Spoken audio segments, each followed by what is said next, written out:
No, this is Odessa. I'm from Liberty Talk, and I have a really exciting, very, very exciting episode today. I'm honored to have gotten this phone call. You have no idea.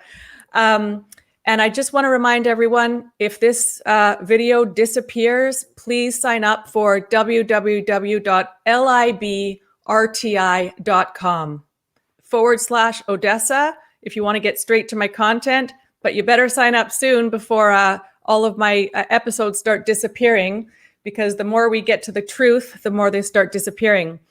And before we get started with my exciting guest, I have a new sponsor. I'm very excited about that. The interview went so well last night with George Weissman. He is going to sponsor me for a month doing his ads. So as you know, Norb and I are going to be ordering one of those devices because it sounds phenomenal. But what is the body's most important nutrient? By volume, the average body is 62% hydrogen, 24% oxygen, 12% carbon, 2% everything else. Health science has concentrated on minerals and vitamins, but those are only the 2%. When considering proteins and carbohydrates, they miss the importance of hydrogen, how we normally get it, and its role in the body. Hydrogen is the building block of life, and it is involved in virtually every chemical process in the body. Without sufficient hydrogen, the body starts shutting down systems that aren't immediately life-threatening to preserve hydrogen and life. First, the regeneration systems shut down, you age quicker and heal slower. Then the immune systems shut down, you get sick easier. And finally, organs start to fail. Science is proving that chronic lack of hydrogen causes or exacerbates nearly every ailment known to man. How do we normally get our hydrogen? What is the best way to get hydrogen into your body? What is Brown's gas? Learn more at eagle-research.life. Again, that's eagle-research.life. And if you decide to buy the AquaCure AC50, put Liberty, Liberty, spell it normally, Liberty, in the discount code box for 20% off the retail price. And if you missed my episode yesterday with George Weissman and this amazing device, please find it either on Facebook or it's on librti.com/Odessa. Okay, let's get started on our episode. Take it away, Norb.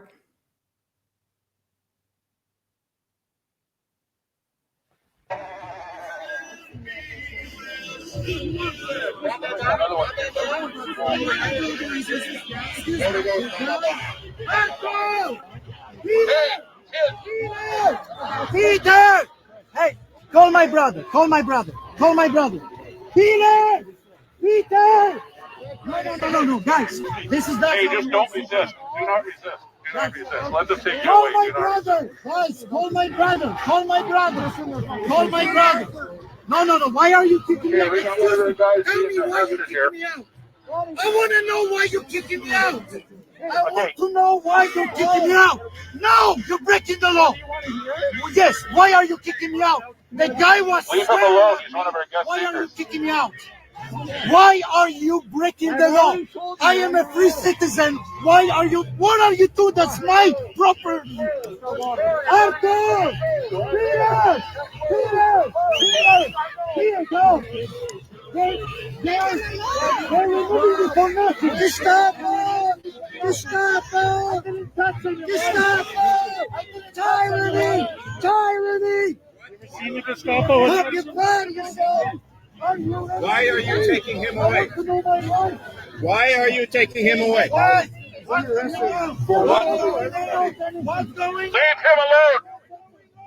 alone. What's going on?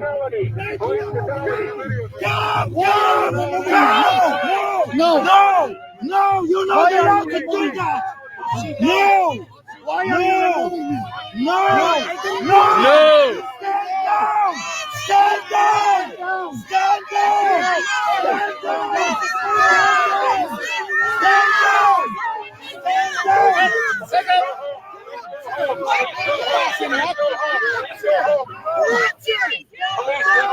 Stand down.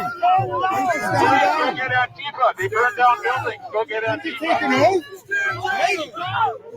Where's your oath? To preserve and protect. What's the matter with you people?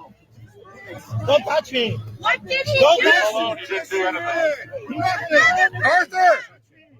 Don't touch me. Don't touch me. Don't touch me. No. Okay, Norm. Now we're going to show you a breath of fresh air.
Please, Len Faul, if you can come out. Len. Odessa, thank you for providing us with this opportunity to explain what Police on Guard is all about. Thank you. I'm just bringing tears to my eyes. That video, everybody that responded to it, because I shared it, but so did hundreds of others. Everyone got the chills, you know, the shake. What's it called when you're like, oh, I get the shivers? It brought shivers down people's spine. Everyone said the same thing. It gave me shivers. It was so inspiring. And we needed that as I'm part of the freedom community, and we needed that. So thank you so much. You're more than welcome. So, it's a very powerful, very emotional movie. So why don't we start with what is your background as a police officer? Like, where have you served? What were your titles? Well, I actually served a total of 43 years as a policeman. I had first 11 years with the Metropolitan Police, which is in London, England. And I did some uniform work there, and I was a detective when I resigned in order to emigrate to Canada. And when I emigrated, I joined the Toronto Police Service and spent just over 32 years with them. And I retired with the rank of inspector. During my early years with the Toronto Police Service, I was in 51 Division, which is in the east end of Toronto. Foot patrol, driving a scout car, which most officers do. And then I became the first divisional crime analyst there. I was then promoted and sent out to Scarborough, 43 Division, where I was a patrol sergeant for a couple of years. Then I went to our own police college in Toronto, where I was an instructor in the management professional development section there. And then I was promoted out there to Staff Sergeant back to uniform in charge of a platoon in 13 Division. Very, very good platoon. Great bunch of guys and girls and very good road sergeants. Not much left for me to do. I wasn't there very long. I was only there for 4 months. And then I was transferred to our criminal intelligence unit, where I was in charge of the records and analytical section there. After a few years there, I went to the Criminal Intelligence Service Ontario. That's I was seconded there, and that's officers from several major police services working together, dealing with organized crime. And there I was in charge of the strategic analytical section and other duties. From there, I went to the Ontario Police College as an acting inspector in the leadership section there, teaching new supervisors, middle management, and upper management and police leadership practices. Len, can I ask you, for us that don't know, what is an inspector? It's an equivalent rank to a lieutenant in the military. We all start as police constables. Those are the ones that you have the majority of contact with. They walk the beat, they drive the scout cars, bicycles, ride the horses, motorcycles, etc. And then there is the first level of supervision is a sergeant. We call them the patrol sergeant if they're on the road. And so you may have 15 or so, 10, 15 constables supervised by one sergeant. And then you have a platoon, which consists of anywhere from 20 to 30 constables, 2 or 3 sergeants, and there is a staff sergeant in charge of that platoon. This is on the uniform side. And then and they are all supposed to be supported by the police association. Then you get promoted from staff sergeant to inspector. And that's first level of upper management, as it were. Okay. Boss. Awesome. Okay. And move into a different association known as the Senior Officers Association, which is up to, from there up to the Staff Superintendent rank.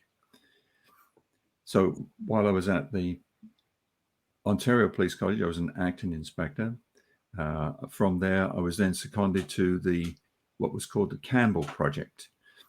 You may remember Justice Archie Campbell did an inquiry into the investigations of Paul Bernardo and Carla Homolka as to how the police investigated, how they shared information, or as it turns out, didn't.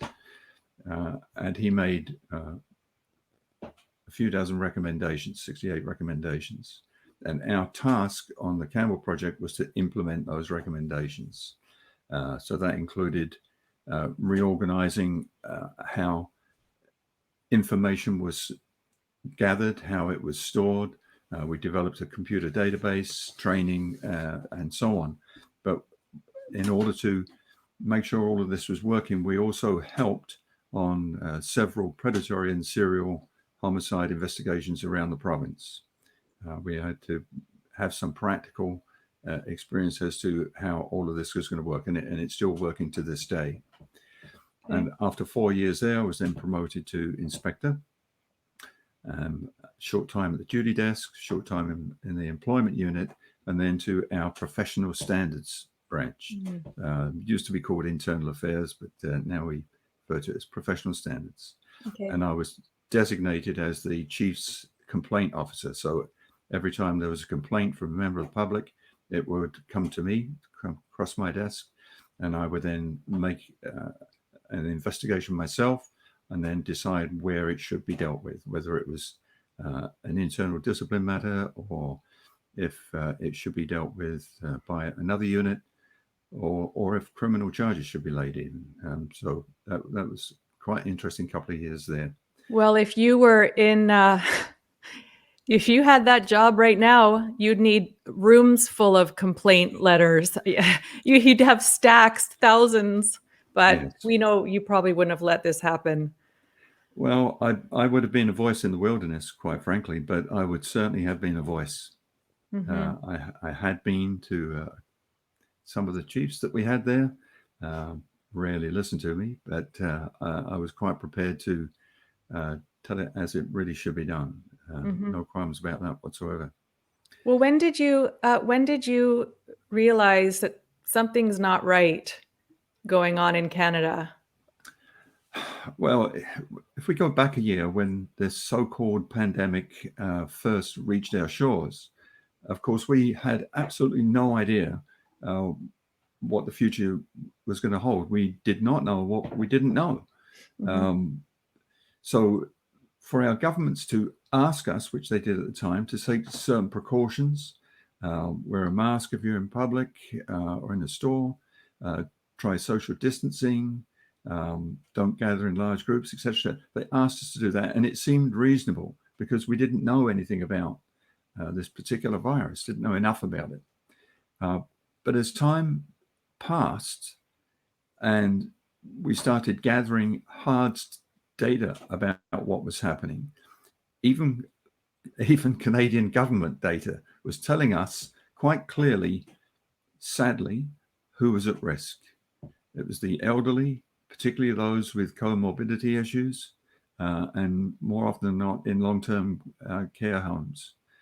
And so it was absolutely unbelievable that they decided there's going to be a second wave. We're going to be testing a lot more people, and there's going to be, I remember the headlines here I live in Ottawa. I remember the headlines in the Ottawa Sun, another deadly day of virus outbreaks. There wasn't any deaths. They tested a bunch of people, and we all know the efficacy of the PCR test is useless.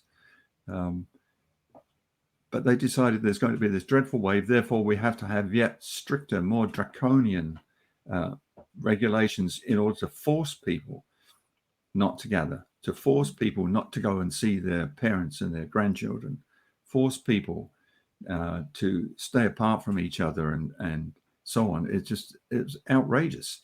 And as I'm looking through the regulation when it was very, very first published, it was, to me, absolutely plain and obvious that most of what they were regulating and providing penalties for were things that are guaranteed in our Charter of Rights and Freedoms. The Charter of Rights and Freedoms is so important, it's placed inside our Constitution. There is nothing more important than our rights and freedoms. And here they are implementing these regulations that are blatantly against those inalienable human rights. And I can't believe that they would task the police to do that. That didn't make any sense to me. We had not done this before. We went through the Spanish flu just after the First World War. We had Hong Kong flu in the late 60s. More recently, we've had SARS, H1N1. We've had bird flu. We've had swine flu. Police should not be involved in this, not at all. We should be there to help people and to help the health authorities, for sure, but not to turn ordinary, everyday, good people into criminals and start treating them like criminals. It flies in the face of all reason, and it certainly, I think, very, very serious breaches of our constitutional rights. Mm-hmm. And so when I started to realize what was going on, and like everybody else, watching the news, reading the newspapers, I said to myself, why on earth would somebody get upset because kids are skating on an ice rink? Why would people get upset because people are following their religious beliefs? And why would they be dealt with so harshly? Here are people, good, everyday, honest, everyday people, daring to suggest that the regulations that their governments have imposed on them might be wrong, that there should be other views. Ask somebody else. Let's see what the real truth is here. And here we are, sending in the stormtroopers to break up these protests, which is absolutely outrageous. It should never, ever have happened. So I was as you can imagine, quite frustrated. There's nothing I could do about it. I'm retired. I do not have a voice in Toronto, and they wouldn't listen to me anyway. And now I live in Ottawa. So what could I possibly do? I felt I had to do something. And it was actually my wife that came across a Facebook page entitled "Please Stand on Guard for Thee." She said, you better look at this and see if there's something you can do. And basically what had happened was a group of active police officers initially from the GTA area recognized the same thing, that these regulations are wrong. You can ask people to do these things, but you can't force them to do them if they're in breach of the Charter. Because it says right in the Charter, all laws, municipal, provincial, bylaws, federal laws, all laws, criminal laws, must be held to the standard of the Charter on Rights and Freedoms. Must be. And these never were. I don't think that anybody could have possibly thought to themselves, we'll just ignore the Charter. That's a deliberate movement to do that. But this group of active police officers saw the same thing, and they recognized very, very quickly that it was wrong. So therefore, they decided, quite lawfully and quite rightly, that they should seek some advice from a lawyer. So they engaged the services of one of the most brilliant constitutional lawyers that I know, Rocco Galati. Mm-hmm. And he is advising them as to a civil remedy that can be sought, insofar as he will be seeking an injunction to get clarification from the court as to the incongruities between the regulations and the Charter. What's very, very difficult for police officers is to become a police officer. You go through selection, you go through training, etc., but then you have to swear an oath of office, much like doctors have a Hippocratic oath, lawyers have an oath, and police have an oath. And I just read this to you just for a moment, because the officer's oath is to serve and protect citizens, to guarantee everyone's rights and freedoms, and to discharge their duties faithfully, impartially, and according to the law. That's their oath. The first thing in there is people's rights and freedoms. These officers are now being ordered to breach their oath. Now, I suppose you could ask somebody to do that once, and they may or may not do it. But when they're being forced to do it day after day after day, it is going to take a toll. It is taking a toll. I know it is. Especially with people of high moral standards. Now, being asked to deal with people that are already suffering dreadfully as a result of this stupid lockdown system. People losing their jobs, people not being able to see their family, their parents, their grandparents, their grandchildren, the dreadful increase in suicides, particularly amongst young people, increase in domestic violence, increase in substance abuse. Here in Ottawa, CHIO published an article that they're seeing an inordinate increase in babies with head injuries, which is dreadful. I mean, that's just scary. It's really awful. And these are all the result of these draconian measures.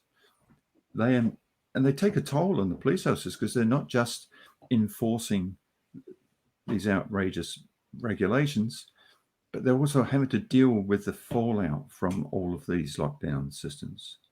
They're attending more violent domestic situations. They're seeing children being abused and injured. They're seeing more substance abuse. And they're members of the public as well, don't forget.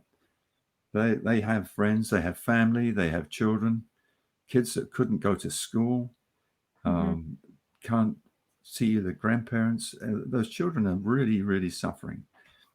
And there was never, ever an occasion, never even a thought in governments anywhere across Canada to have a look to see what the side effects, what the after effects of a lockdown would be. And we can now clearly see the effects of these lockdowns are far, far worse than this virus could ever be to us. It is Len, dreadfully sad that elderly people are at risk here.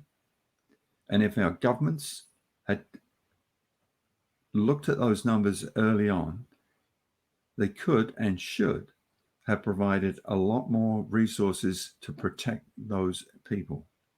And quite frankly, they haven't.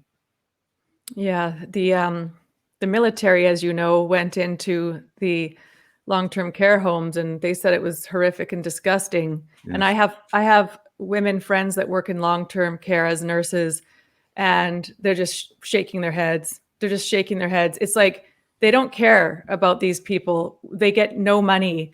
The food's disgusting, and then they're locking the elderly into their room, not letting their family visit. I mean, that in itself, I think, is a crime.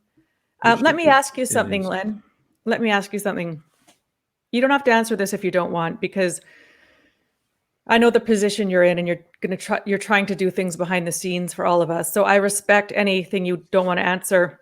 Do you think there's something larger going on here than the actual corona?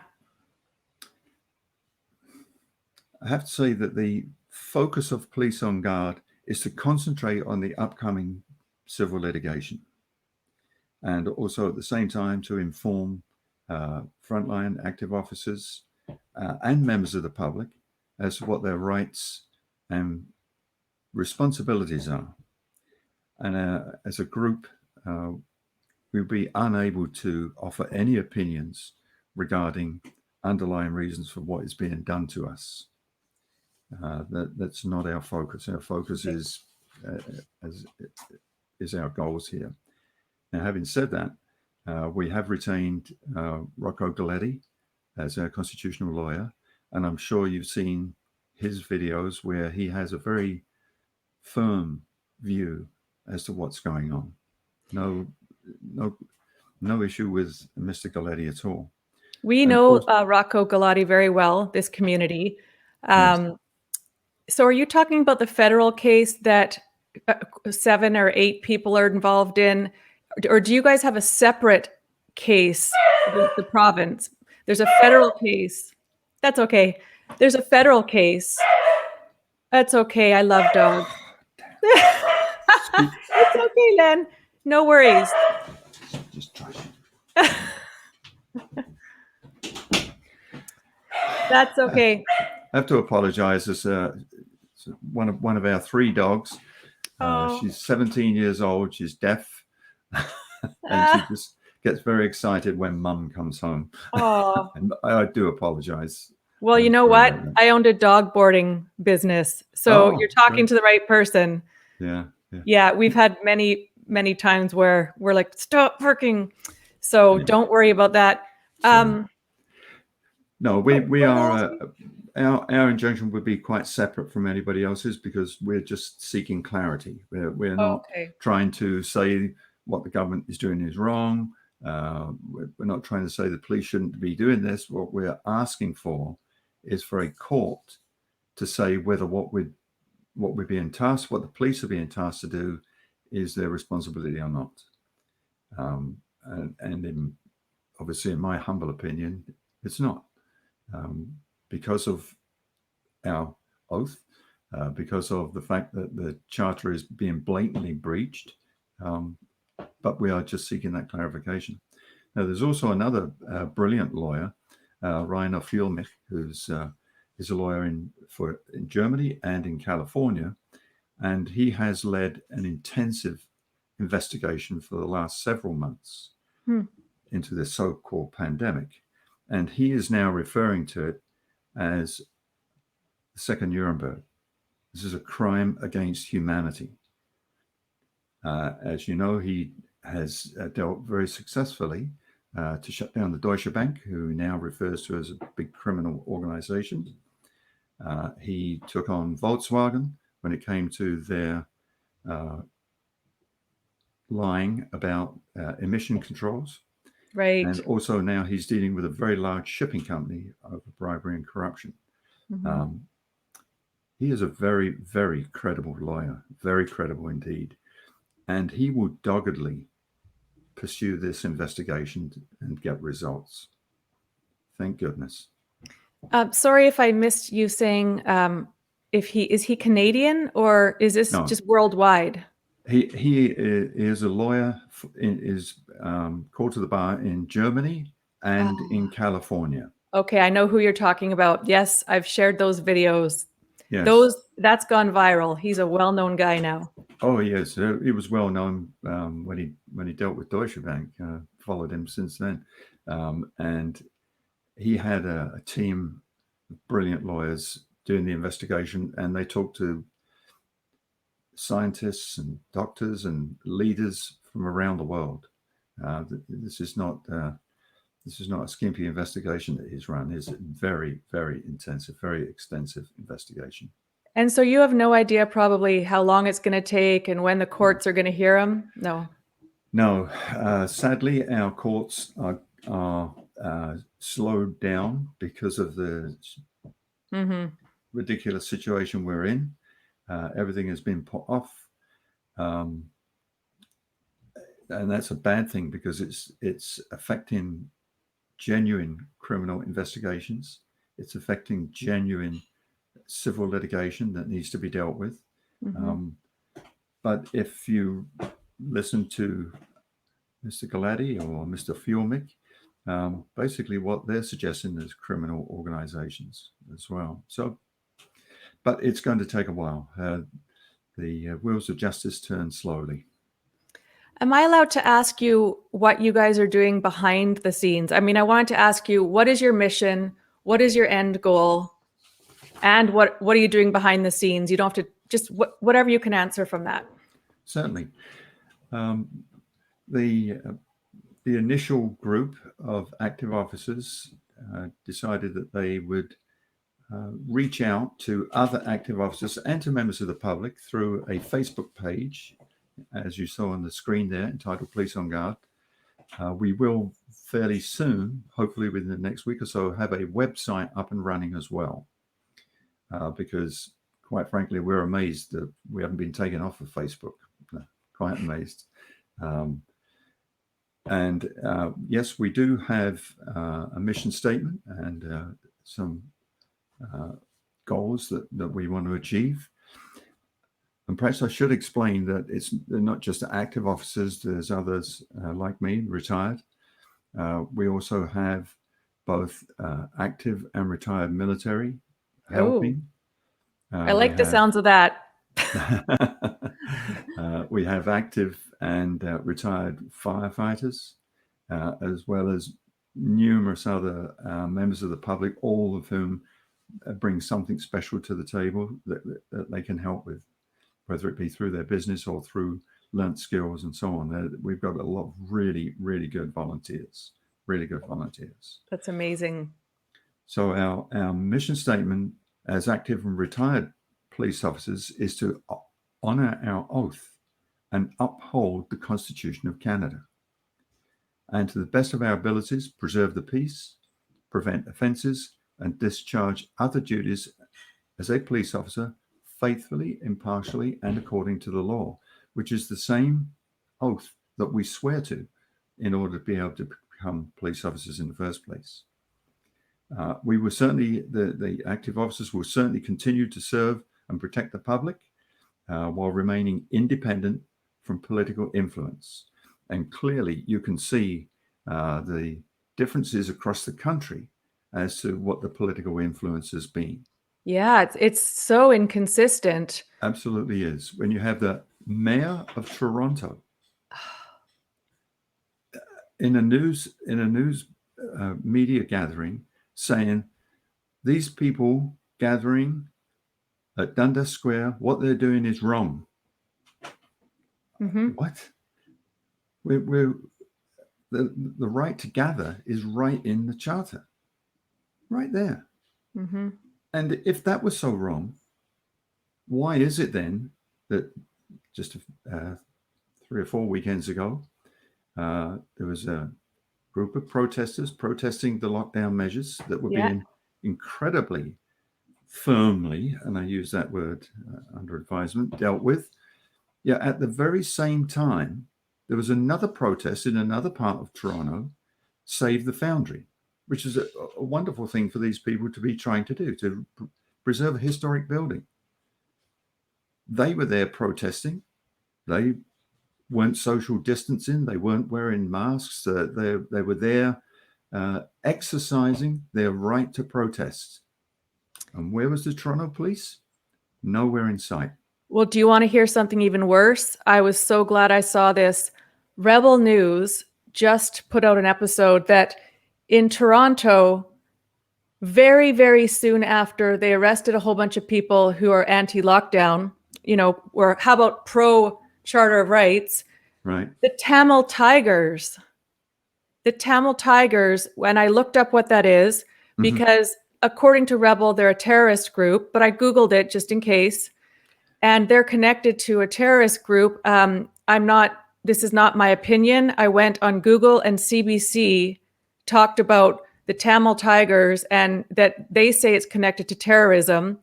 But they let them go rally. But freedom-loving Canadians who just are anti-lockdown because they know it's 99.9% survival rate, they're only going after people that want freedom and they're letting everybody else rally. Which is selective policing. And how does that arrive? Well, because of political interference. It's as plain and simple as that. We had a protest here in Ottawa on Parliament Hill during the course of the lockdown.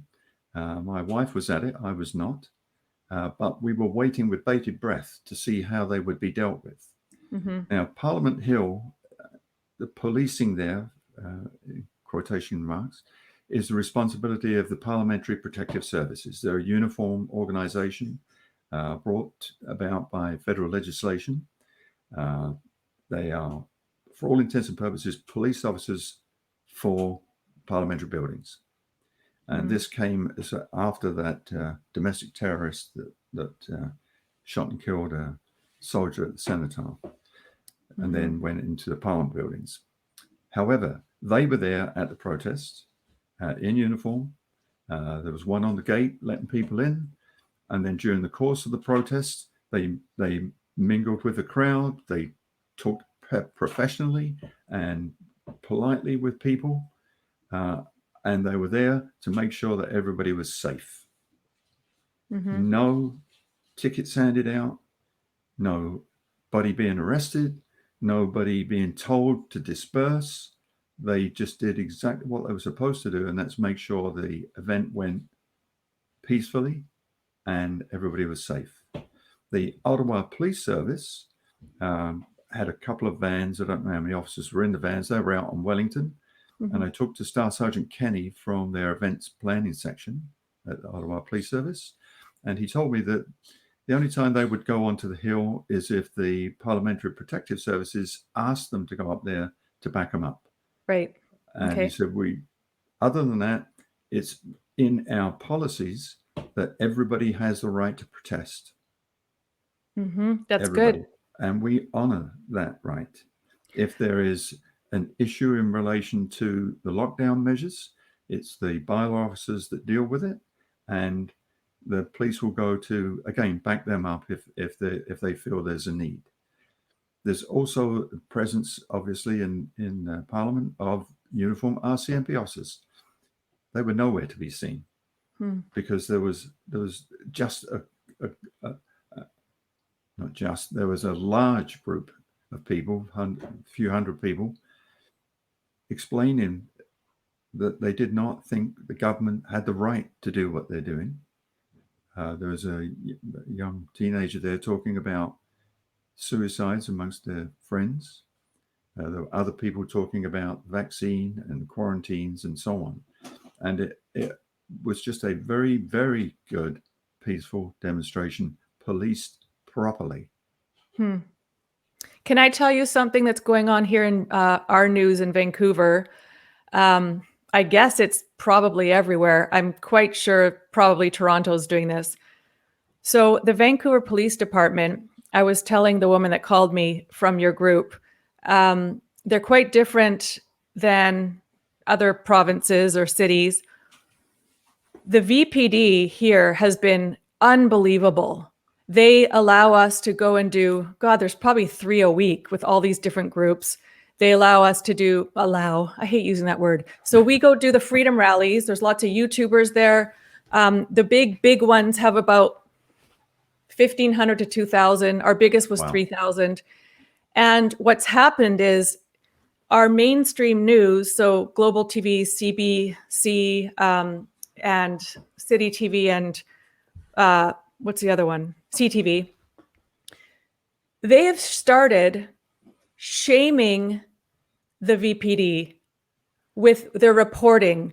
So they'll have a reporter say to say our premier or someone in the health authority. It's a loaded question. Mainstream news will say, why aren't you guys doing anything about these protests downtown that are putting us all in danger? The rest of us are following the rules. The VPD is doing nothing. And they've shamed and shamed. They even wrote an article about how irresponsible and awful the VPD is and lazy, and why are they not dealing with this?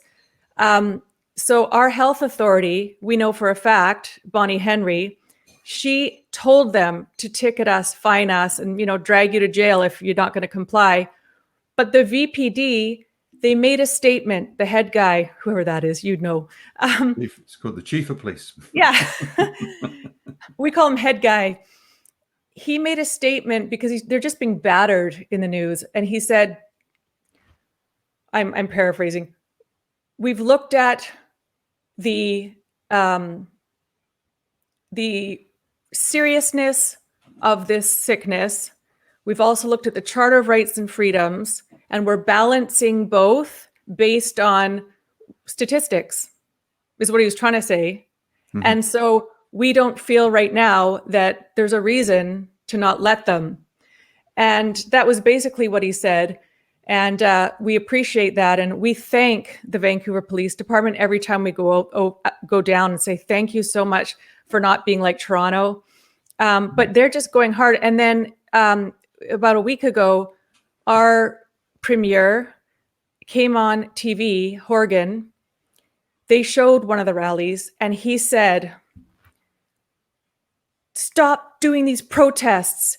You guys are a disgrace. It's despicable. It's disgusting. He said, you're putting our community at risk. And then he said, your grandparents would be so ashamed of you. and we're like, we're 40 something grandparents, it was unbelievable. And so they're trying to turn everybody else against us, and it's working. It's working. Yeah. Yep. Absolutely. Right now, you're forbidden from criticizing governments. You're forbidden. It's as simple as that. They're not going to ask anybody else. They're going to make their own decisions. Again, you have to wonder what their underlying reasons are. And even if, and for the first time, I met Randy Hillier. I shook his hand and I said, I was a policeman for 43 years. And let me tell you, you're the first brave politician I've ever met. There have been lots of brave politicians, but he was the first one that I'd actually met and shook hands with. For him to suggest to the Premier that perhaps we should be looking at other information, perhaps we should be talking to other people. He just wanted to start the conversation. Derek Sloan, the same, just want to start the conversation. And what happens to them? They get immediately ostracized from their party. They get vilified. They're ridiculed.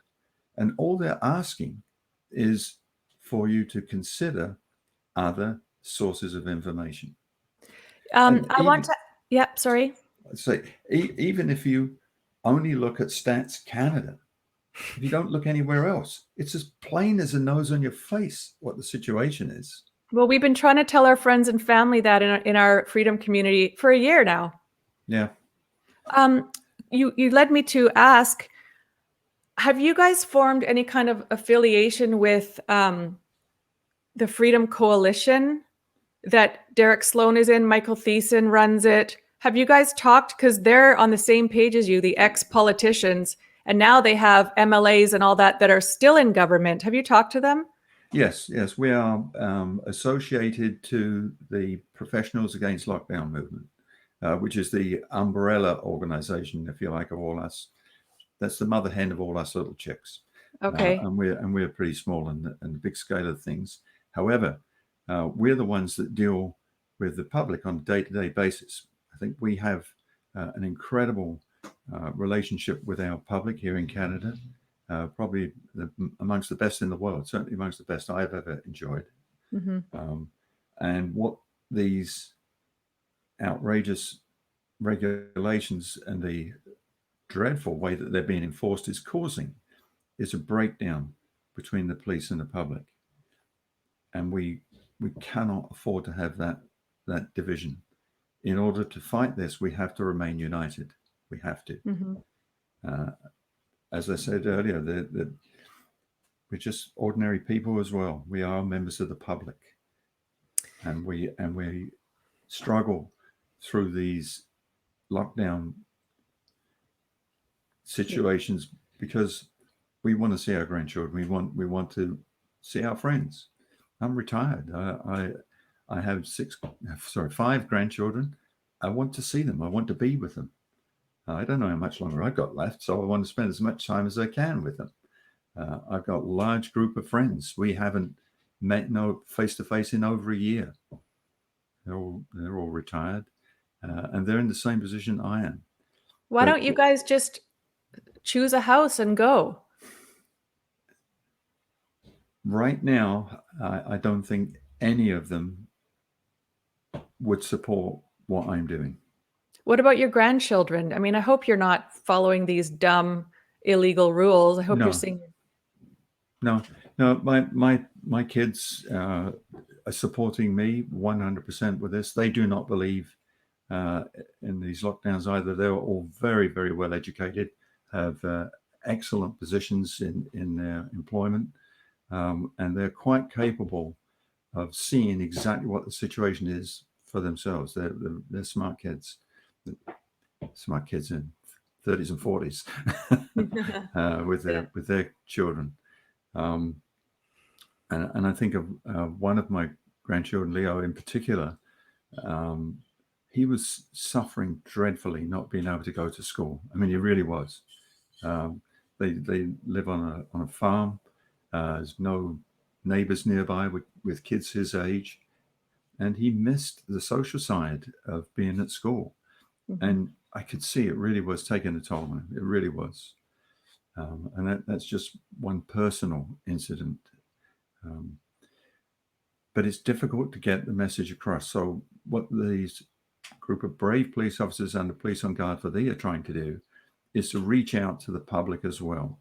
Yes, they're reaching out to try and talk to as many active officers as they can and explain to them what their roles and responsibilities are, and to remind them of their oath, but also to remind them that the most important power that a police officer has, particularly the frontline active police officer, is the power of discretion. Clearly, the Vancouver Police Department, as an entity, have decided this is how we're going to use our discretion. Yes, there are regulations there. Yes, we've been tasked with dealing with it, and this is exactly how we're going to deal with it. Ottawa Police Service, much the same. When I talked to Staff Sergeant Kenny about it, he said, well, when it comes to any of these regulation situations, we always take education first. That's going to be what we're going to try and do is help educate. Mm-hmm. Mm-hmm. And it's up to bylaw to deal with it, and we will stand by to prevent breach of the peace if the bylaw if it all gets sort of out of hand, as it were. Mhm. Sorry. Go ahead. When I spoke to the woman that phoned me about this interview, you know who it is. Wendy. Oh, I didn't want to say her name out loud because I'm about That's to okay. talk She's a about. retired RCMP officer. Okay. She is absolutely brilliant, and she deserves all the accolades we can heap upon her because she works tirelessly Yes. in order to try and get the message out there. She's just amazing. Yeah. Okay, we're allowed to say her name. Sure. So Say my name. You can show Wendy's name. yeah, but it's something she told me. But I think that I can. It's fine. We got chatting, and she said what these police men and women need to know that are working is if somebody sues them for slamming them down to the ground, they hurt their head or they lose their job, whatever. If because this is actually unlawful, if someone takes them to court or whatever, all the heat is on the actual police officer and Yes. not. So tell me about that. How's it work? We're fortunate in Canada that every single police officer's actions will be held accountable against that individual. We are all individually responsible for what we do, every single police officer. And therefore, if there is a directive to do something which the officer knows is a breach of their oath and knows that is a breach of the Charter on Rights and Freedoms, they should use their discretion and not do anything about it. They can't be forced to give a ticket. They can't be forced to arrest somebody. Because if, as a senior officer, I was a senior officer, if I was there with those group of officers and I saw somebody doing something which I thought was wrong, and I said to a police officer, go over there and arrest that person. Quite entitled to say, I have no grounds to do so, sir. I don't have probable grounds to make that arrest. If you feel that you have probable grounds, you go and arrest them. Mm-hmm. If you want to issue that person with a ticket, you go issue the ticket. So can I'm not giving police people officers would not want to do that because now you're going to really upset the boss and they're and torn there will between. Sorry? They're just in this rock and a hard place with the pressure. Yeah. I'm sure in Toronto, where your awful mayor is, their awful mayor, they're probably being told, okay, if you're not going to do it, you're fired. Or they're finding out which guys actually want to go do it and which ones don't, right? Yeah. There is a certain amount of that too. You can't just fire a police officer. It's very, very, very, very difficult to let a police officer go. You've got to go through a Police Service Act trial where they hear evidence, and it's really, really difficult. As I know, I was part of our professional standards branch and dealt with lots of situations where police officers could have been fired, and it's just not going to happen. It's very, very rare that would happen. Certainly, the Police Service Board are responsible for hiring the chief and the deputies.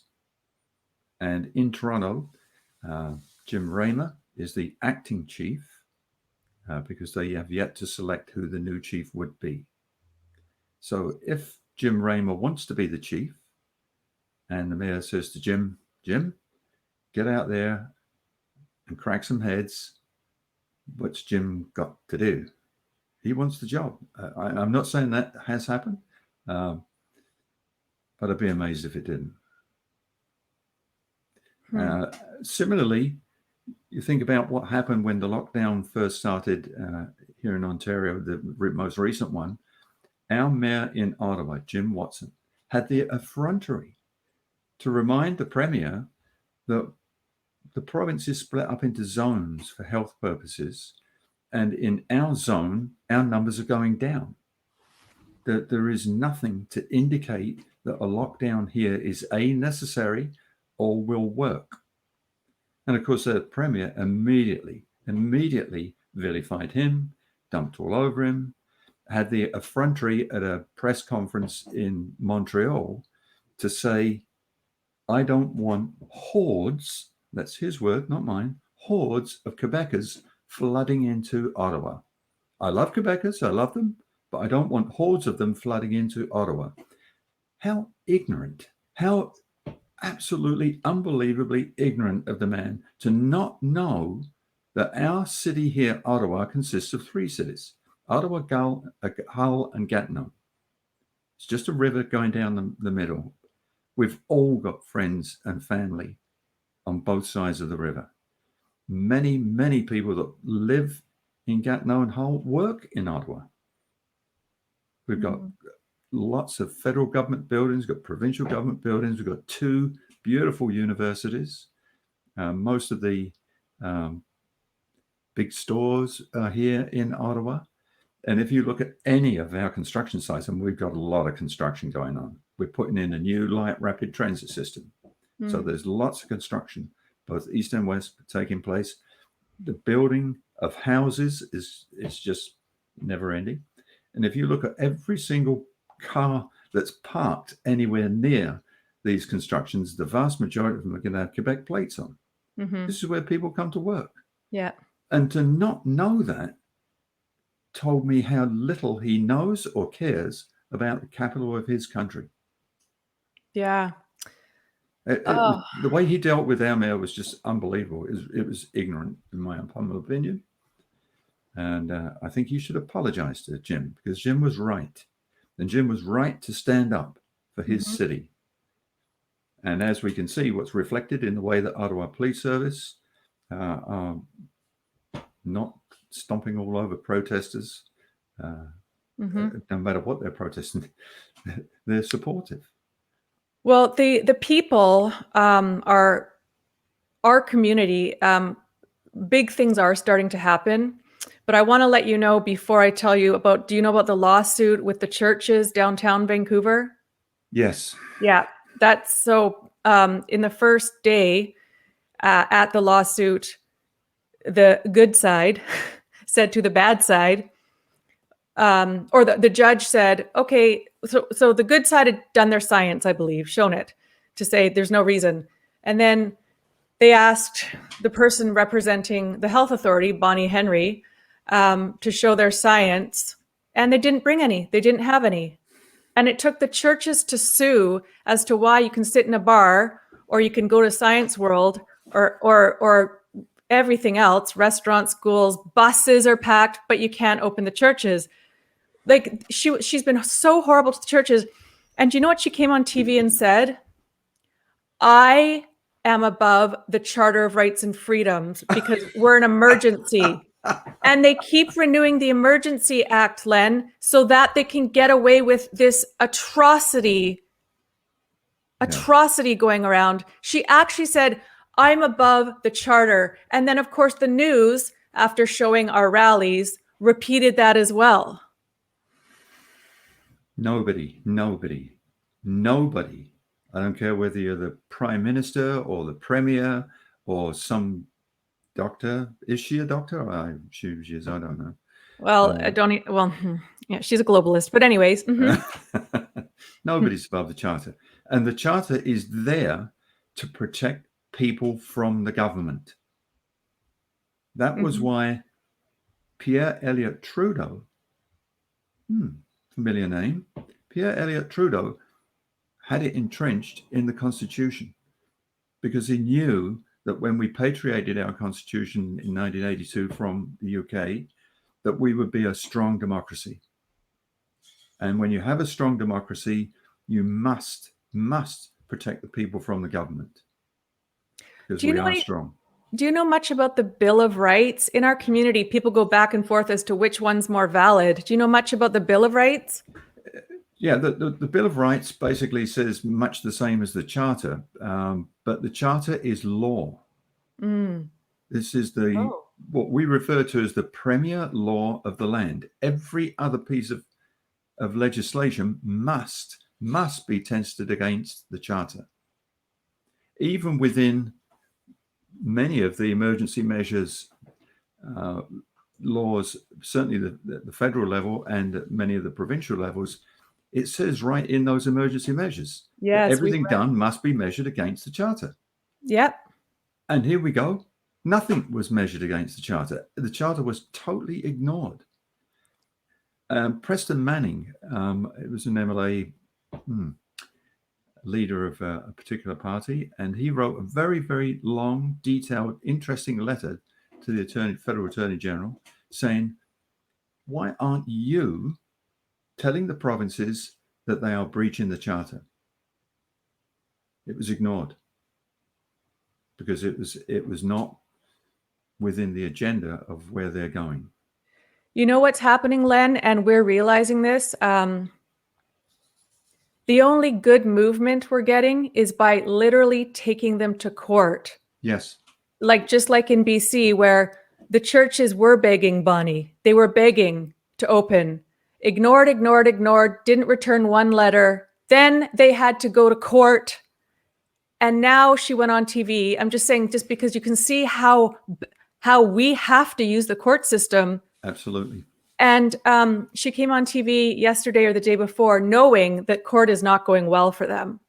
Good. Well, I think that Easter is very important for people and people of faith. It's really important to them. So we are going to be thinking about opening the churches. But just 3 weeks before that, did you hear that she filed an injunction to throw people in jail if they so much as say on social media they're going to go to church? Yeah. And now she's like, well, I think I've decided to open up. This is because of the court case. So now we realize we have to take every person to court. The attorney general, is that his name? Do we need to take him to court? Yes. And in fact, when you look at what's been happening, not just in British Columbia, but we have this awful situation in Alma, Ontario, with a little police department. Alma Police Department is a very small police department, picking on one particular church and one particular congregation. And it's happening in Alberta with Coates being illegally put in jail for an offense that's not yet proven, which quite frankly will never be proven. And he's been locked up because of his faith. And her mentioning Easter is interesting or mildly amusing, but there are lots of religions other than Christianity. Yeah. Lots of them. Oh, yeah. And it has to be applied equally to all of them. And in fact, we consider religion so important that in the criminal code, it is an offense to prevent people from following their faith. And the pastor that's in jail told them that. Yes. I mean, we are schooling the police on common law, just common law, not out of hand, but just the police, a lot of them don't even know. They're just confused and they don't know. I know. So he's in jail until his hearing in May. They did not let him out on bail because he said, no, I want to open the churches, right? He said he will open. Quite rightly so too. He must open. Similarly, in Alma, we have a pastor there that he won't stop. His congregation do not want him to stop. And the chief of police there at a media event had the audacity, and I can't believe I heard a chief of police say this. He said, we are going to rigorously investigate every person that organizes these congregations, and we're going to identify everybody that attends them, and we're going to charge all of them.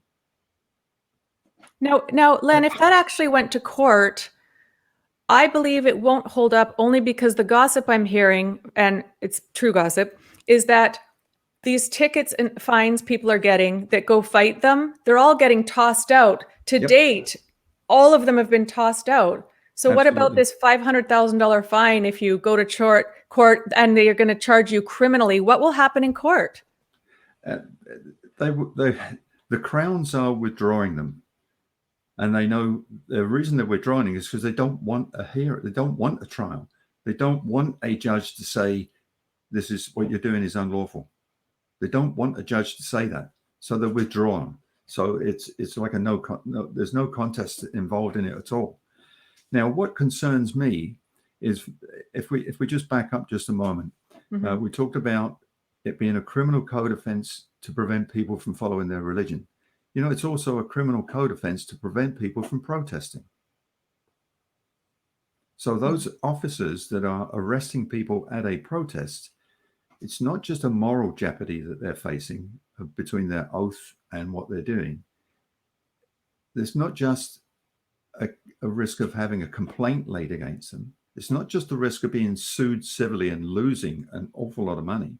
They could be charged criminally. And if they're convicted, then they could lose their job. That's what Wendy was telling me, is that unfortunately it'll be the guy at the bottom of the totem pole that will be sold out by the government, possibly. What would their precinct, is that what it's called in Canada? We call, well, it varies. We call them divisions, but it varies. We still know what precinct means. So would their divisions be held liable, or is it just the poor guy at the bottom that is doing this? I don't want to say poor guy, but some of them just don't know. No, generally speaking, if somebody is going to sue the police, they will sue the city, they'll sue the police department, and they'll sue everybody that's involved in it. So is that what needs to start happening in Toronto? All these protesters start happening, and I hate to say it, but I'm hoping that it will. That was my police service. I spent 32 wonderful years working there, and to see what's being done to my communities there is heartbreaking. To see what police officers are being tasked to do is horrifying. I was both a sergeant and a staff sergeant on our original public order unit, which was formed just before we had the G8 conference in Toronto many years ago. And all of our training, all of our policies or procedures, this just flies directly in the face of all of that. And therefore the police department will have to be sued.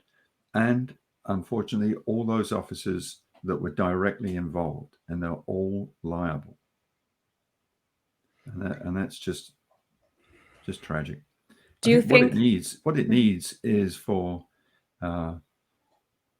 across the country, the RCMP to step up and say to these health people, you are committing a criminal offense. You either cease and desist, or we're going to arrest you. What I'm absolutely amazed at, it just boggles my mind, is in each province there are associations of chiefs of police. So in Ontario, we've got the Ontario Association of Chiefs of Police. And there is also the mother hen of all these smaller ones called the Canadian Association of Chiefs of Police. And because this is happening from coast to coast, I can't believe that the Canadian Association of Chiefs of Police have said to their government, what you're doing is morally wrong. What you're doing is putting officers in a position where they must breach their oath, and you are going to cause a wedge between the police and the public, which is maybe what they want. I don't know. I was about to say that. Yeah, with the bigger picture of what, you can't talk about it, but no. But and failing that, go to court. Say, okay, we've been instructed to do this. We're not saying we're not going to do it. We're just going to go to court, and we'll see what a civil court tells us to do. Because whilst each police service has what they call police service board, which consists of usually the local mayor and a bunch of other politicians, they can set policies and procedures. They can set standards. They certainly are involved in collective bargaining with the associations. They hire the chief and the deputies, but what they are prohibited from doing is interfering in operations. So they could have a policy that says you are going to support the health authorities. Fine. That's the policy. The operational side of this, and as I mentioned the word earlier, and I will keep using this word, is where the police have discretion. Mm-hmm. The chief of police in Vancouver looked at the situation and used his discretion to say, I'm not going to do this to my public. Let me just correct. Let me add to that, though, Len. I just want to correct it. So he's been great. Now, when we talk there's a certain person that the organizers of the Freedom Rally has to call the police, nice guy, and say, we're going to be doing a rally this day. And we just do that because we do. One of them said to my partner in Freedom Rally, okay, I'm not going to be there this time. I'm away or whatever. And he said, it's up to the discretion of each police person. So I can't guarantee you won't be given a ticket because it's up to them. But it's obvious that from the top down, they're saying they're not getting pressured to do it. Right. And that's the issue. And that's exactly the way it should be. Is, ladies and gentlemen, we've been tasked with a job here. You might want to consider your oath. You might want to look at what they're asking us to do and use your discretion. Amen. And don't forget, you will be held responsible for your own actions.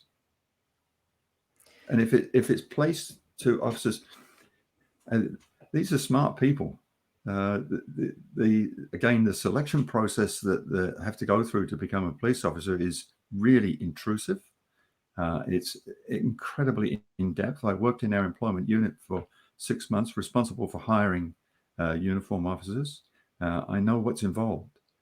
It's really painstaking and almost breathtaking. And then the training that they go through is really intensive. The standards that they have to reach are very, very high. Because of all the background work that's done before somebody's hired, we have very few failures at the training level, very few.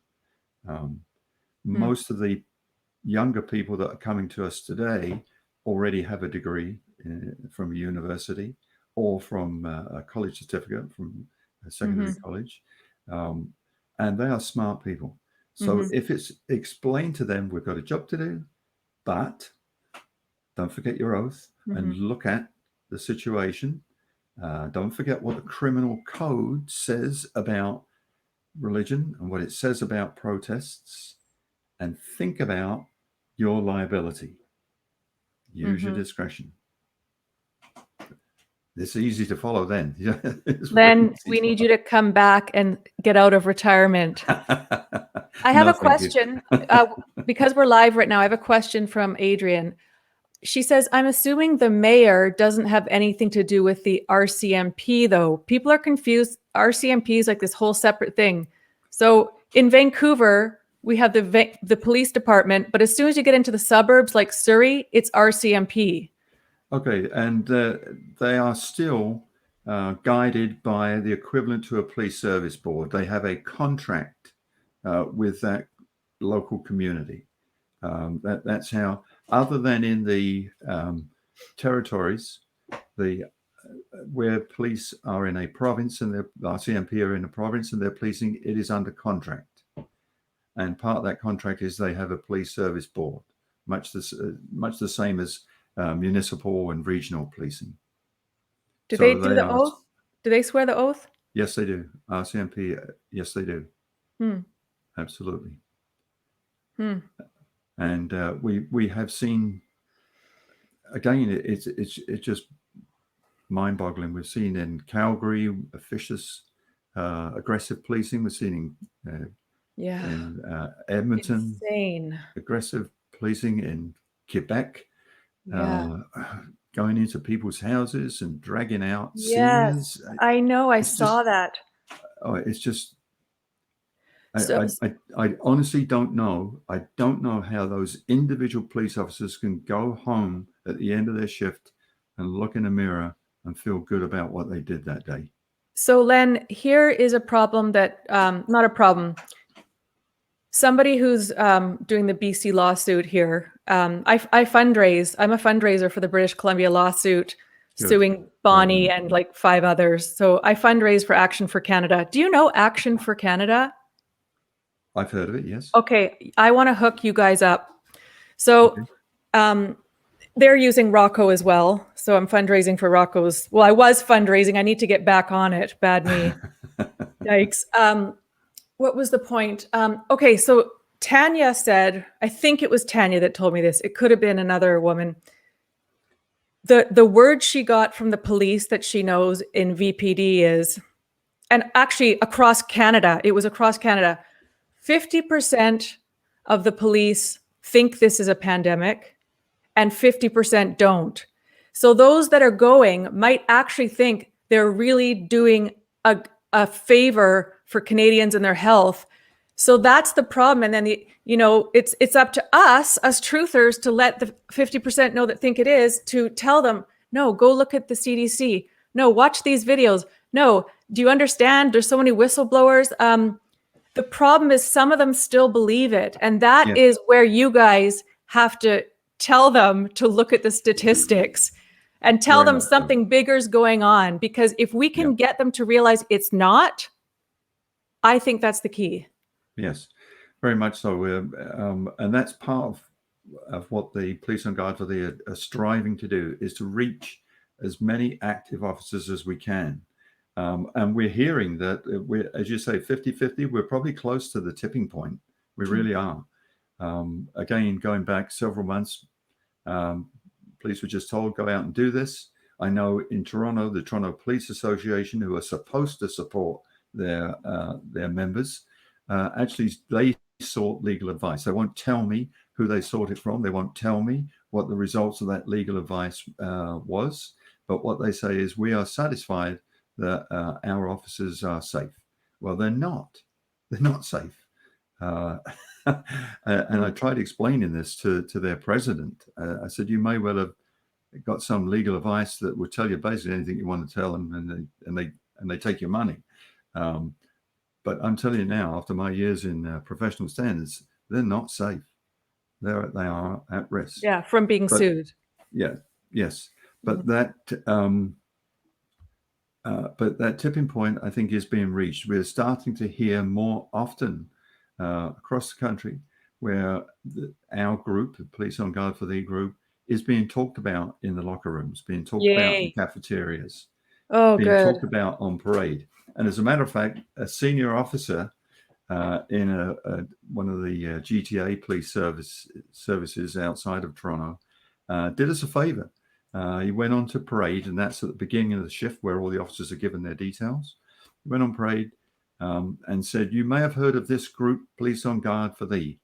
Don't listen to them. Don't have anything to do with them. They're all radicals.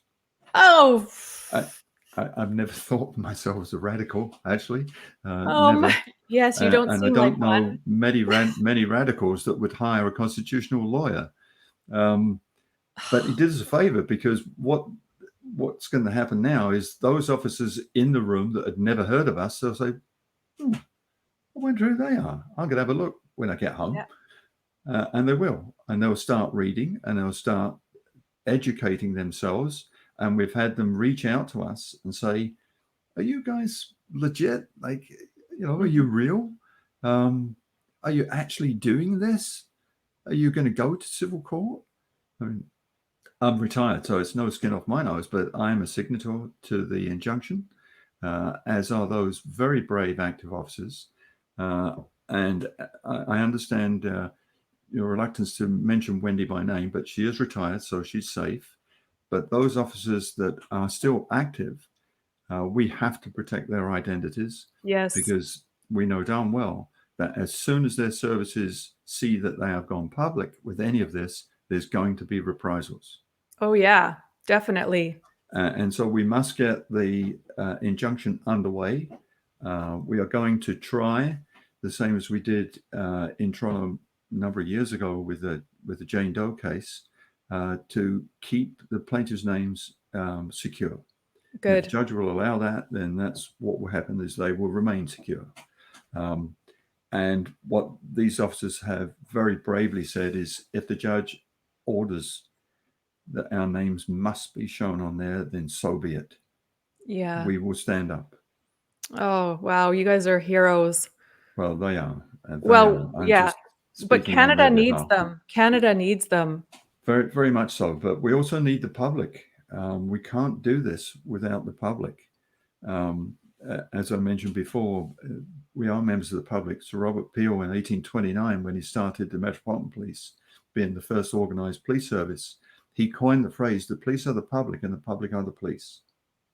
Mm-hmm. Our job is to act on behalf of the public, to deal with those things that the public doesn't want to deal with, but they know needs to be done.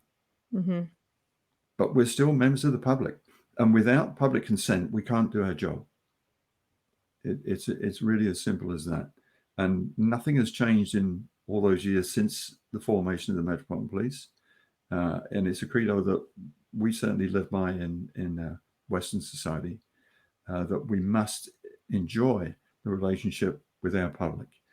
And we are seeing, obviously in Vancouver, many members of the public must love their police department, particularly those that realize what the story is here, what the situation is.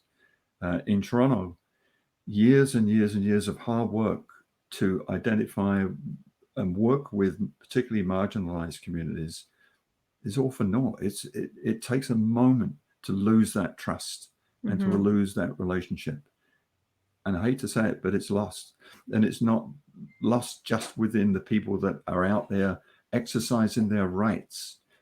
It's lost to other members of the public that see how the police have behaved.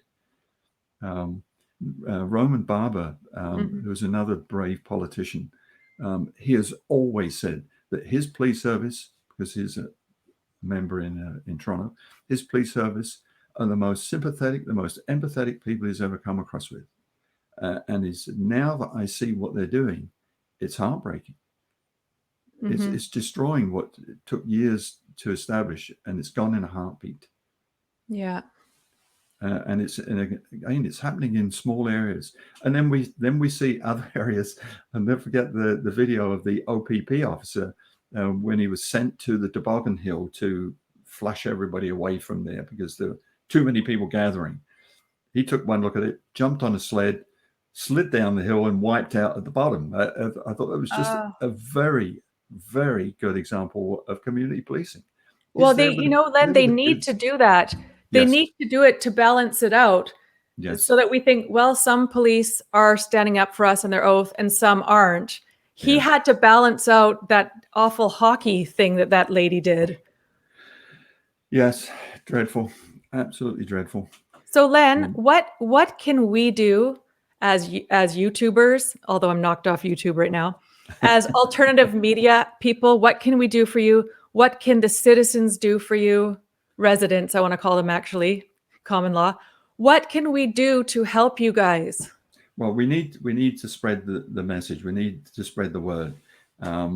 We need for active police officers to, again, realize that they do have discretion.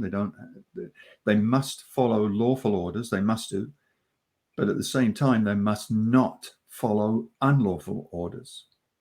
And they must recognize that these orders are unlawful. And they must use their discretion. And the members of the public, there's so much that they could do. There's lots that they can actually do. Certainly by checking out our Facebook site and our upcoming web site, we'll have lots of information as to what their rights and roles and responsibilities are, both for the public and for the police. What's your website again? Sorry, I think my producer husband is doing something else now. What's the website? Police on Guard. .ca. Yes. Okay. It's not up and running yet. Okay. We have, again, a retired member that is incredibly technically inclined, and will be putting this together for us. It had been started by somebody that works with Randy Hillier, and now we're just putting the finishing touches to it, and we will get that up and running. That's great. And on there, we will have a petition, and we will ask everybody to sign the petition, because not everybody can sign the injunction. But if we can present a petition along with that injunction, then that lends a lot of support to the credibility of the injunction itself. And again, on our Facebook page and on that website, there's lots of information about masks, the rights and wrongs of what stores are and aren't doing in relation to masks, quarantine, the rights and wrongs of illegal internment camps, which they laughingly call quarantine hotels, and lots of other good information there. We are also going to develop form letters. I think it's interesting and certainly viable that you can send an email to your civil representative, but one click of a button can destroy 1,000 emails in less than a heartbeat. Whereas if they've got a huge pile of paper letters on their desk, it's quite the presence. It really makes a statement. That's so funny. I just have to interrupt, Len. Our social media, liberty.com, yeah, we have something called Inner Circle. And the Inner Circle are people who anyone can join, want to take action and do things. One of our discussions was, because we did do a letter writing campaign to all the police across Canada. right. Not nearly as many people got involved as we wanted. You know, after all that work, I think Tom put it together. He slaved away. We had should we email or should we mail it or both? Well, and we're like, email, mail, and you're telling us mail now. Okay, Absolutely. Good. All right. Absolutely. The old-fashioned mail. Somebody's got to open the envelope. Somebody's got to stack all that paper up. And we want everybody, every member of the public, to write to their local councillor, write to the mayor, write to the MPP, write to the premier, write to your member of parliament and to Trudeau. Send letters to everybody. And the more letters that get sent, the more they'll realize that we're watching. Okay. That we're looking at what they're doing. And most importantly, never, ever forget what these people have done to you, your family, your friends, your community, your local businesses. When it's time to vote, remember what they did. Mm-hmm. Now, having said that, I'm not sure who you're going to vote for. I don't see any opposition anywhere. That's their official name, is the official opposition. No, Len, Opposition. there's PPC. Where? There's PPC, Maxime Bernier, who's anti-lockdown. PPC is all about the truth, no more lockdowns and no more globalism. The PPC is definitely, yeah. Okay, because I don't see any at the federal level, and I don't see any in our province. I don't see any opposition in Parliament at all. Well, you should check out PPC because I I think they are, Maxime Bernier was supposed to get the Conservative. Yeah. But there was a lot of things that went on. I can't say because my thing will get taken down, but you really should check them out. Right. Yeah. Yes, absolutely. And that's what we're going to need. I know there's somebody started a new party, a Republican Party. Maybe that's what we need. I don't know, because I have voted the same way since I was old enough to vote in England, because of what I believe, because of who I am, and an awful lot of what I've done over the years. And now I'm at a loss to know who to vote for, quite frankly. So I'm going to be looking at the PVC. And I think there's a lot of people in that situation. So, okay, how can he get away with it? It's got a minority government. Where's the NDP in this? What are they doing? Oh, NDP signed up for Agenda 2030 frickin' 20 years ago. And O'Toole is a liberal in disguise. Absolutely. No, he is. He's a globalist. He's a globalist. Yeah. He has just torched any trust in the Conservative Party. I have one more question, Len, and then you can say whatever you want after. What do you think about civil disobedience? Because all the politicians are saying civil disobedience is very important right now. It depends on what that level of disobedience is. For example, we have seen, going back a while now, we saw in northern Italy where all the restaurants decided to open. Mm-hmm. They said, no, we're going to open. We've had enough of this. Our communities want us to open. Our customers, our clients want us to open. So they all opened. Brilliant. Absolutely brilliant. What's the name of the diner in Alberta? The Whistle Stop. Yeah.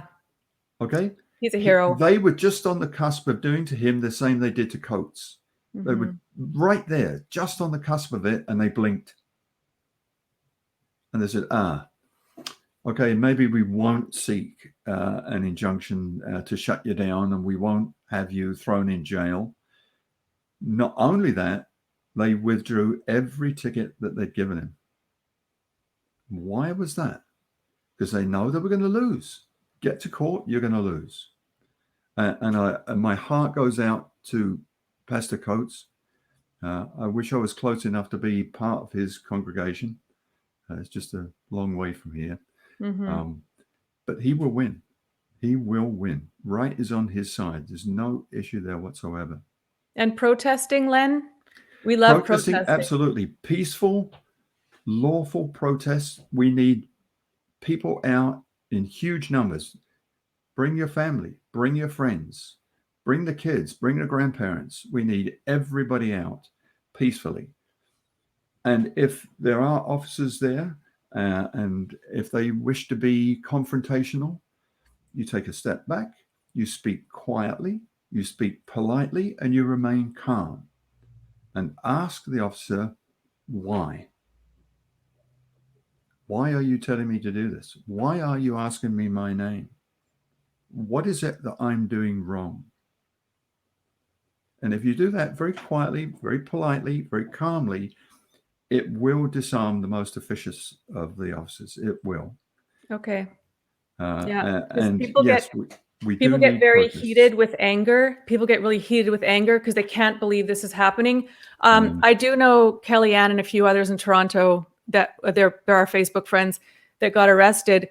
If somebody actually gets the handcuffs and taken to jail, what is your advice once the police are trying to arrest them? What's your advice?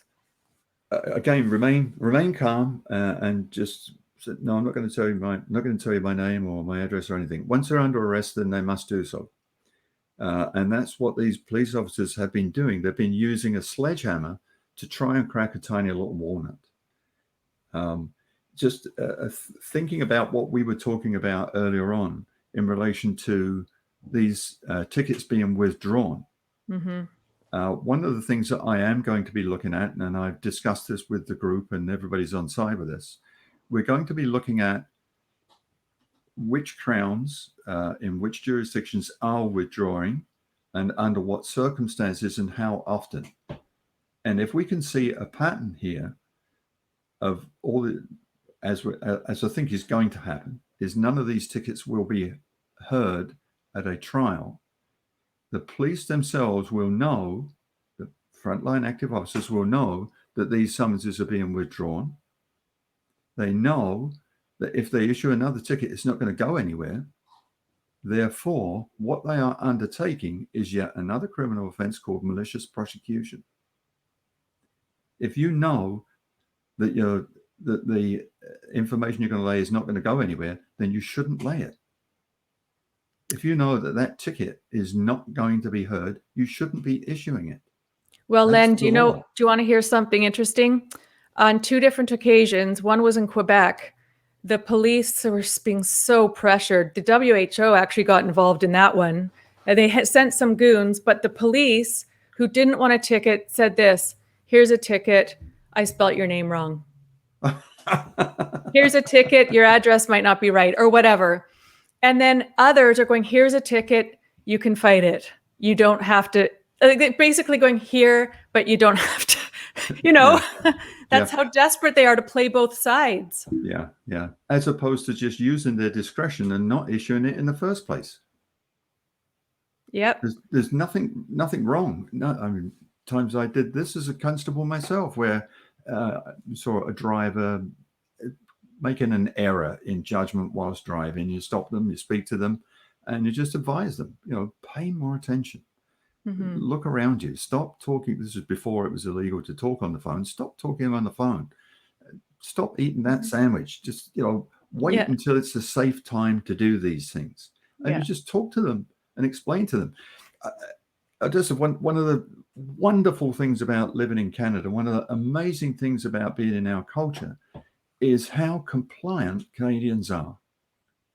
If you ask a Canadian to do something and you ask them nicely, they'll do it. And then they'll apologize. That's our culture. That's our nature. And that's coast to coast. And if our governments, as they did initially, just simply ask us to do these things, I know the vast majority, everybody will comply. Unfortunately, along with that goes complacency. We are incredibly complacent. And again, I have lots of friends and neighbors here, the vast majority of whom feel, well, our government has to do something. They can't just sit back and ignore this. There's all these deaths. There's all these people with this dreadful disease, and this dreadful virus is killing everybody. And therefore, they have to do something. And again, I said, well, don't listen to me. I won't tell you where to look. Check the Canadian Statistics Canada website. Go look for yourself. Go do your own research. And I've sent friends of mine, I've sent them links to all sorts of places. And I've been really disheartened at some of the responses where I got back to them saying, Len, I don't want to read that. You know what? That's our entire community. We're getting the same thing. 1 out of 10 might look. My own family said, stop emailing this. Yeah, I know it's an uphill battle, but we're going to win this. We are going to win this. We're going to get into their hearts. We're going to get into their minds, and we're going to ask them politely to look. And again, I think you'll find that if you ask people politely to do something, they will, because that's our nature. It's not that easy in England. It's certainly not that easy in France or Germany. But here we're lovely people. Canadians are wonderful people, and we are being abused right now by our government. And the Charter is there to protect us from our government, and we will win. We've got the Rocco Gladys, we've got the full mix of this world. They will end up in court, and it may take a long time. It may take years before we get to the appropriate decisions, but we will. We may end up in the Supreme Court of Canada before we get the right decision. But there's no doubt in my mind what the Supreme Court will say. They will say, when this legislation was brought in, did anybody consider the Oakes test? And the answer is no. None of them have. And therefore, the legislation must be struck down. Yes, at some stage, they're going to have to stop this stupidity and stop trying to fool everybody. And they're going to have to say, okay, we don't need to do any more tests now. Everybody's got vaccinated. The pandemic's over. We can't stop. We have to make sure they can never, ever do this again. Yep. Because if they can do this just over an alleged virus, then what's next? We're seeing in legislation, and proposed legislation, outrageous controls. They're taking people's property away from us. Yep. C10, they're going to introduce controls of the internet. Yeah. In that firearms legislation, where they're going to be taking people's property, right at the end of it, right at the end of the legislation, is just a couple of little paragraphs where they're going to seek authority to arm civil servants by order in council. Why on earth would they want to arm civil servants? Why would they want to do that? Well, why would they want to build quarantine centers that are massive all across? Exactly. It's bad. We are heading in a very bad direction. And that's why we need to fight to the end. Very much so. Very much so. And I think we've got the right people in the right place at the right time. I really do. It's not going to happen overnight. It's not going to be an easy battle. It's not going to be a cheap battle, but we're going to win. No doubt in my mind about that at all. There's too many good people out there that they need the protection that the Charter provides for them. The government certainly isn't giving it to them. So therefore, we're going to have to rely on the courts, and we will win at court. That's great. Len, thank you so much for being here. I want to be on yours and Wendy's speed dial. Anytime you need anything or another episode, or you want to tell me something good that's happening or bad, please do. Okay. Well, there's our website coming up, and you have been tremendously supportive of our group right from day one. I know you've done an awful lot to promote our Facebook page and everything that the officers are doing. And I would ask you to continue with that. Once we get our website up and running, we will let you know the instant that it is. And also we'll let you know as soon as the injunction is served, because that's going to be another important issue for both police and members of the public to realize that we're serious here. We're deadly serious. We're not going to stop until this is before a court competent jurisdiction and it is dealt with properly. I'm going to do a list right now to Wendy of all the YouTubers you should contact. Okay, that's good. Yeah. That's Yeah. good. The more coverage we can get, we've got somewhere between 0 and no coverage from mainstream media. Having said that, Joe Warmington with the Sun in Toronto is on side, but he has a boss. Fury is good as well. That's his direct boss. He's good to a certain extent, but as we know, the mainstream media is owned and controlled by the same people that are doing all this to us. Yep. And therefore we need that alternate media out there. Yes, we need we the do. Rebel, we need the Epoch Times, and so on. There's lots of very, very good news coverages out there. And we need people running groups like yourself, Odessa, that are reaching out to other groups, and we are coalescing and we're becoming stronger. So with your help, we will continue to do so. Thank you. Thanks, Len, and thanks for everything you're doing.